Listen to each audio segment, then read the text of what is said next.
Los saludamos, amigas y amigos de 15 UCR, este medio televisivo universitario que se paga con los impuestos que tributan los habitantes de este país y un pedacito que no. Tenemos el placer y el privilegio de tener con nosotros a la microbióloga destacadísima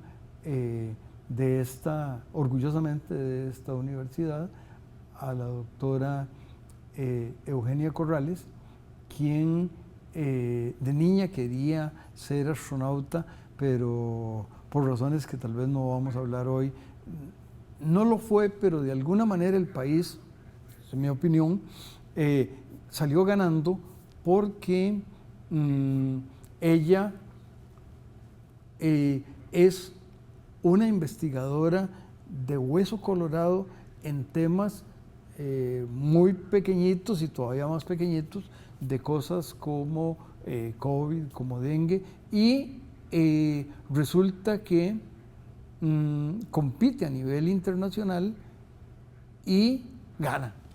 Por favor. Bueno, muchas gracias por la invitación. Para mí es un privilegio estar aquí también en el programa.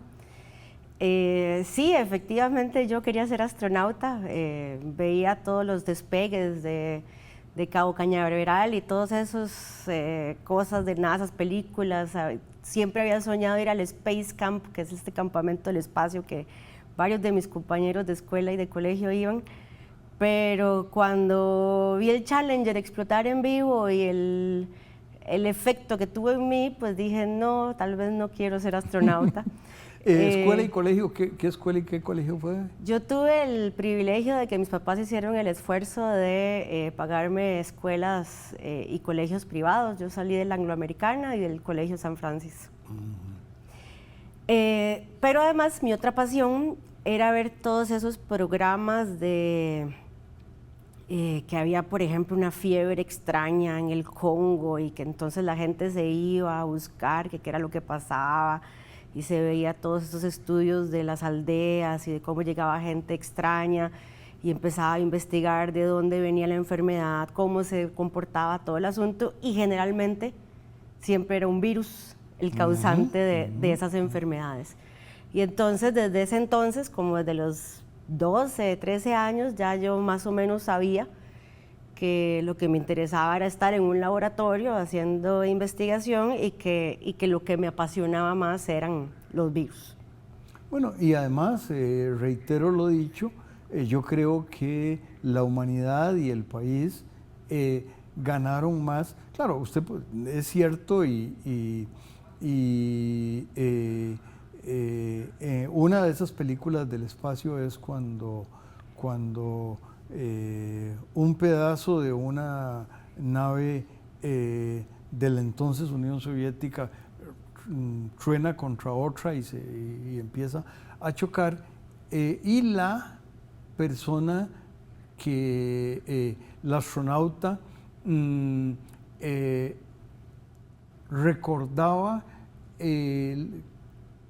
estaba haciendo investigación biológica o algo así, y había tenido una tragedia familiar y etcétera, pero esto para decir que usted podía haber investigado en la estación espacial, pero tengo la impresión de que la estación espacial del campus Rodrigo Facio y otros más en que usted ha estado, me parece que han aportado más a la humanidad, ¿me equivoco? Bueno, yo le agradezco que crea tanto de mí.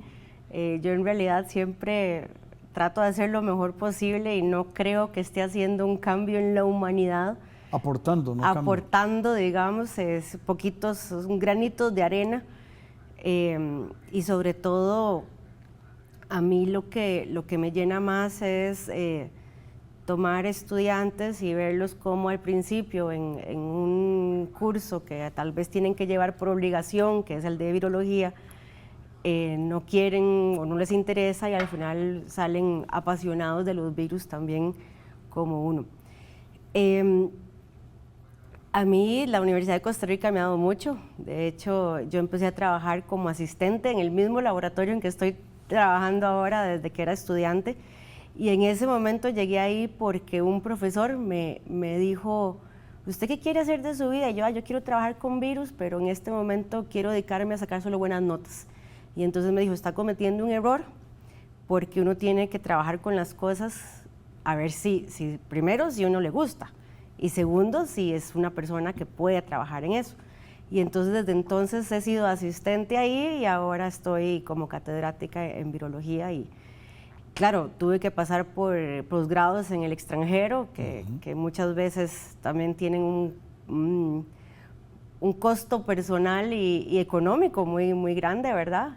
Por dicha fui becada por el gobierno alemán y entonces en eso he estado, en los virus.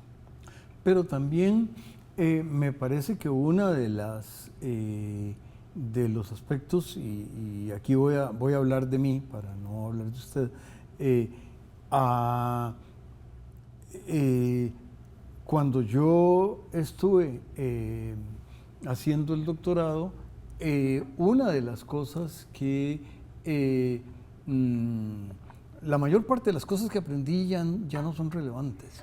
No, por supuesto, ya uno está obsoleto. Si se las trato de enseñar a los estudiantes, bostezan o me ponen baja nota.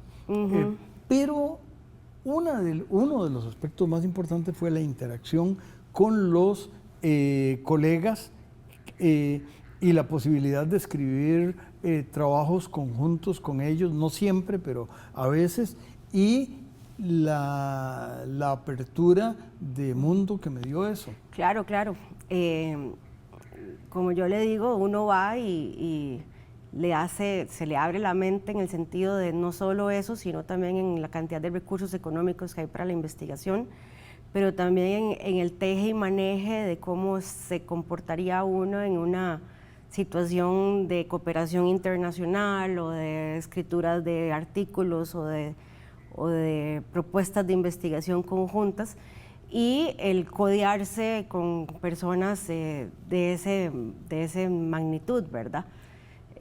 Tal vez uno, en parte por eso yo terminé trabajando un poco con COVID, porque en el transcurso de mis doctorados y de mis asistencias a congresos, conocí a personas expertas en coronavirus que no eran COVID, o sea, que no eran el SARS-CoV-2, porque todavía no existía. Y por lo tanto, con ese acercamiento y ese conocimiento conjunto que ellos ya habían creado, fue muchísimo más fácil para mí ponerme la camiseta y ser la vocera durante la pandemia. Pero también el interactuar con ellos, es decir, claro, el interactuar son unos con discriminadores, los que van adelante discriminan, y entonces si hablan con alguien que ni siquiera entiende de qué va la cosa, se cambian de... Sí. Pero estoy seguro que usted no fue ese caso, sino que al contrario. Bueno, por lo visto no fue así.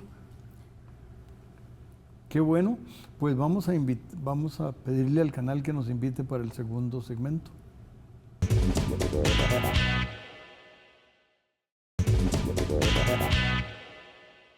Continuamos, amigas y amigos, aprendiendo de todo lo que aprendió la doctora Corrales, y como su ámbito, ya nos lo sugirió en el primer segmento, es los virus. Para empezar, ¿qué es un virus? Sí, bueno, un virus, en una definición muy sencilla, para que la gente lo entienda, es una información genética, o sea, es una información para producir proteínas empaquetadas en una cajita.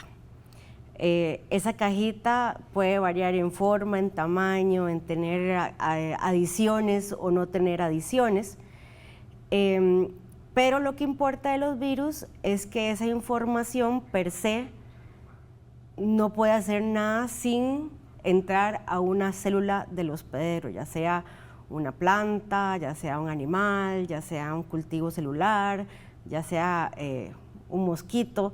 Y entonces eso ha empezado o ha tenido muchas discusiones a nivel histórico de si los virus son unos seres vivos, ¿verdad? Porque con la definición que tenemos de un ser vivo en que crece, se reproduce, se mueve, produce su propia energía, los virus no cumplen eso. Los virus utilizan a la célula que está infectando para hacer como una fotocopiadora de ellos. ¿Y que tienen la intención? Hacer un montón de copias de virus para pasarse al siguiente vehículo u hospedero que es esto.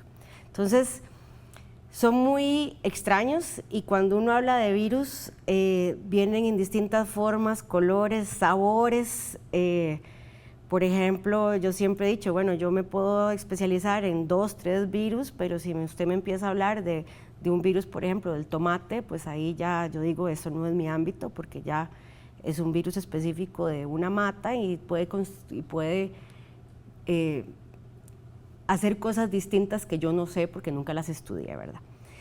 De hecho, un microbiólogo famoso de Inglaterra decía que un virus siempre es una mala noticia envuelta en una cápsula, en una caja de sorpresa, pero no siempre, ¿verdad? Nosotros estamos acostumbrados a ver a los virus como malos porque son los que nos causan enfermedades como virus respiratorios, virus diarreicos, como el dengue, como el SARS-CoV-2 que causa COVID, pero la gran mayoría de los virus que existen en la Tierra son virus buenos, son virus que están en el ecosistema, o sea, están por ejemplo en los mares destruyendo bacterias o algas y que eso pone a disposición de los otros seres vivos más complicados ciertos componentes como decir carbón, oxígeno y otras cosas. Entonces, muchas veces los encajonamos en los malos y en los que tenemos que destruir, pero en realidad no existiríamos si no existirían los virus. Entiendo que este planeta no era un planeta azul, sino que era un planeta naranja y que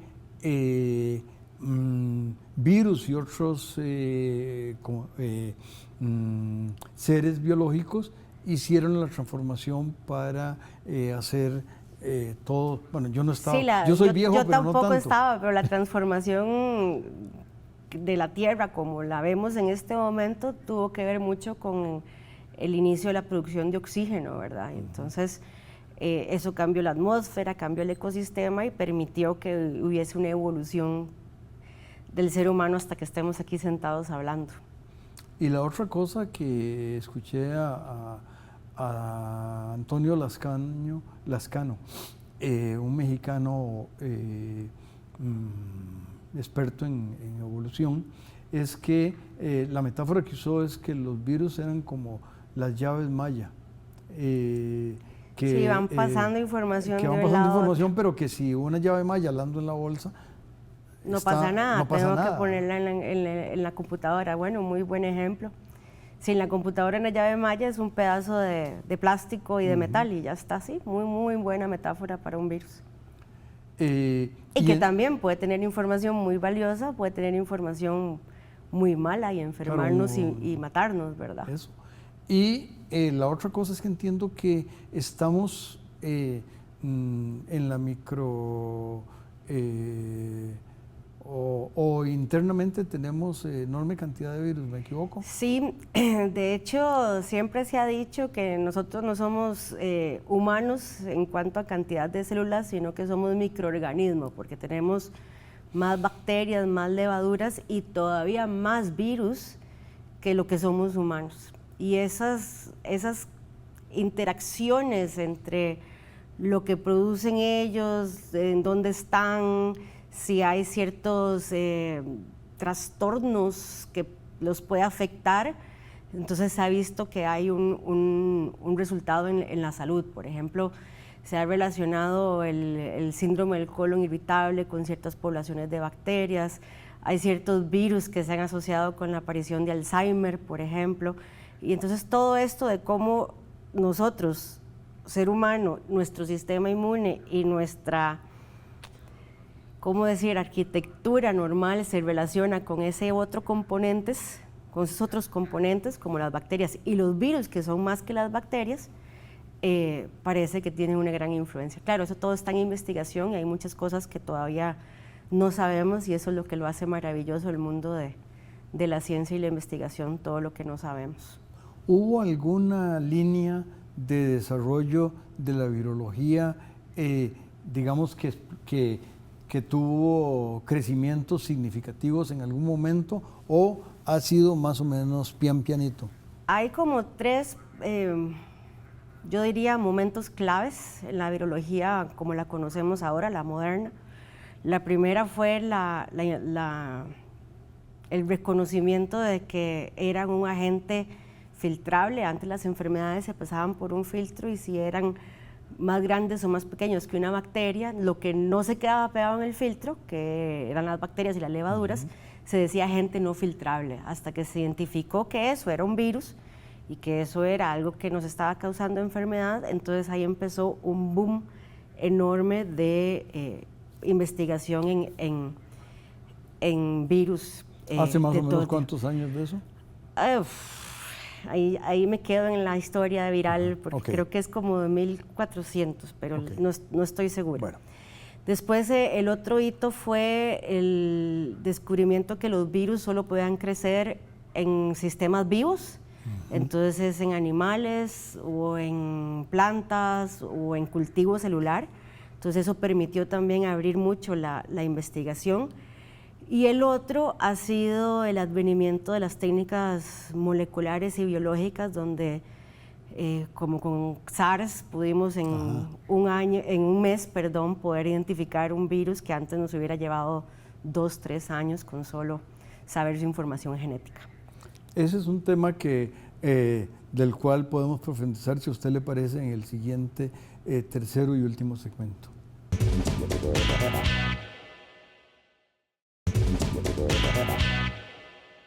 Seguimos aprendiendo, no de virología, porque para eso hay que tomar los cursos de la cátedra de la Escuela de Microbiología, más todo lo demás, pero sí estamos aprendiendo de la maravilla que la mente humana y la investigación y el conocimiento ha ido dándole seguimiento a algo que estuvo desde antes de que estuviéramos los humanos. Esto de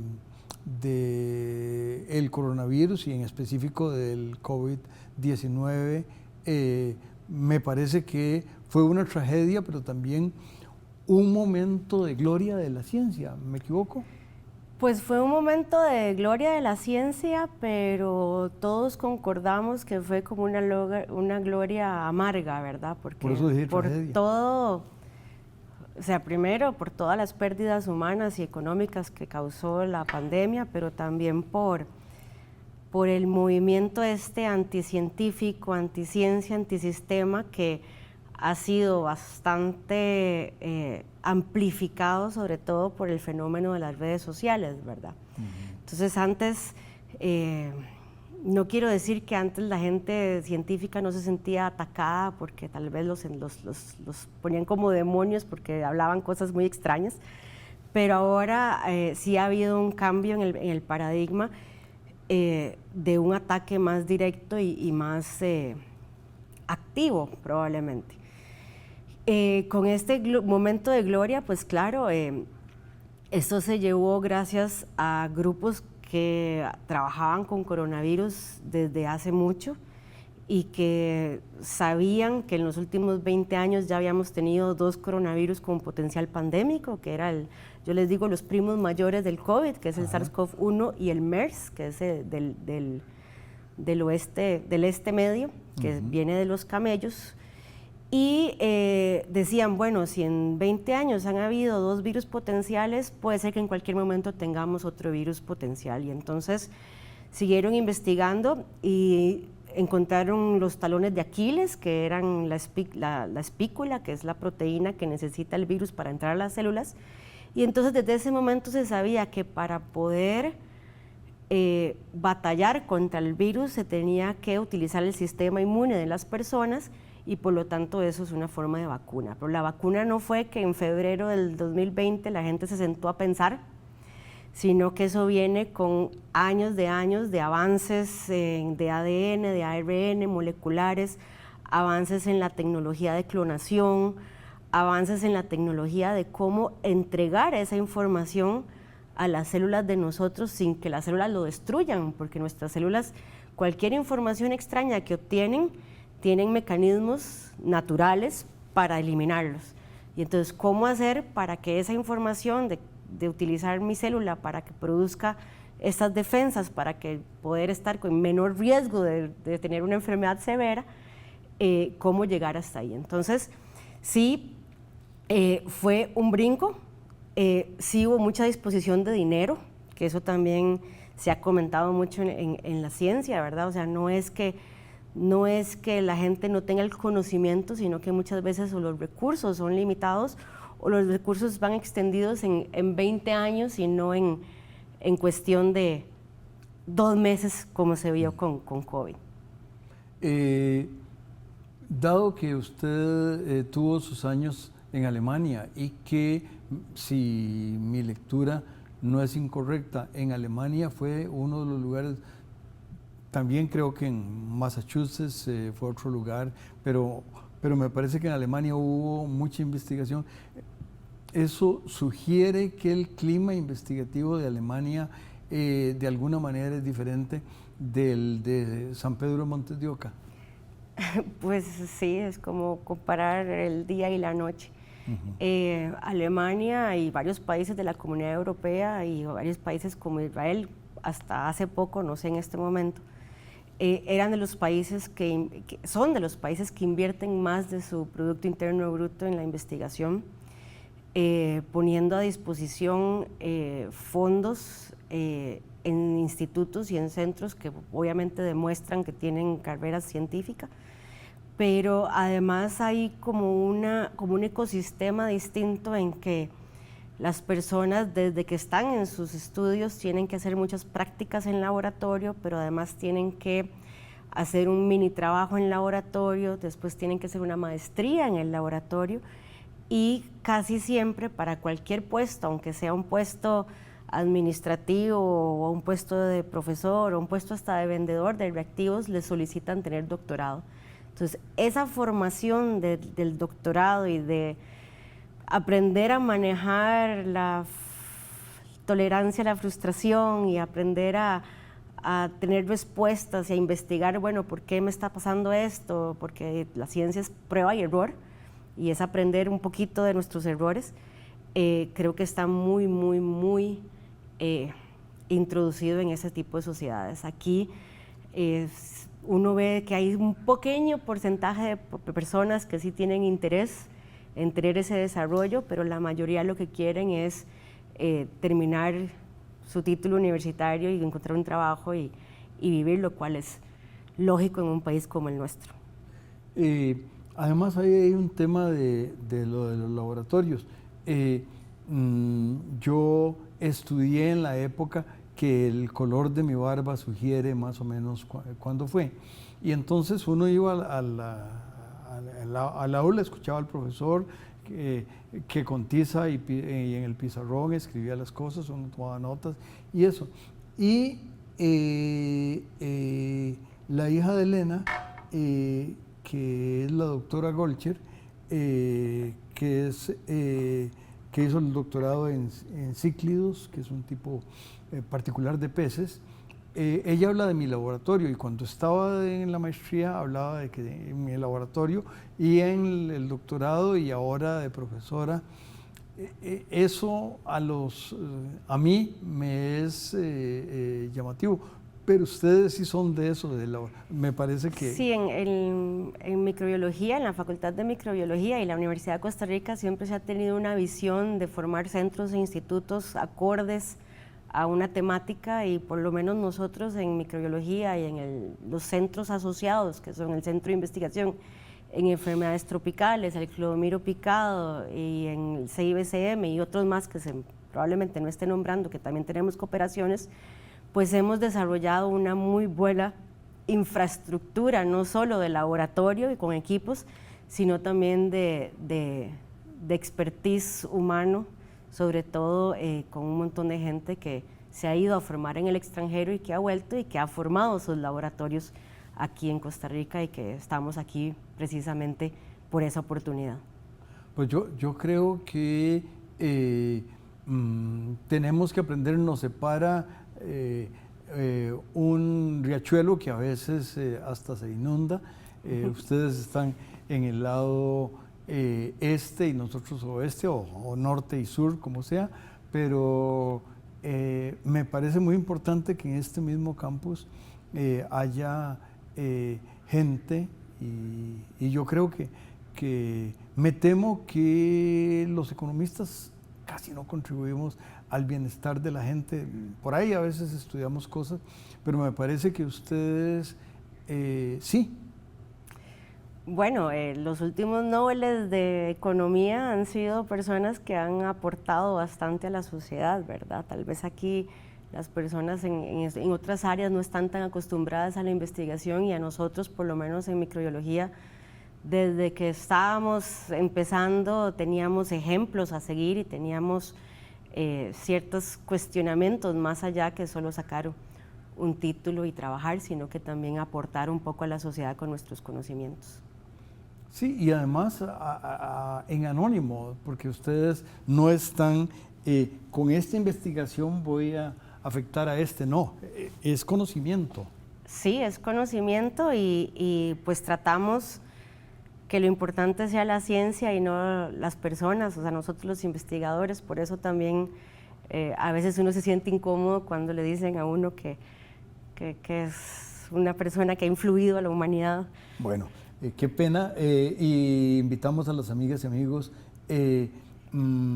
a que se queden con los espléndidos programas de 15 UCR y adelante, y no se sienta mal cuando algún economistucho le dice alguna cosa inapropiada. Muchas gracias.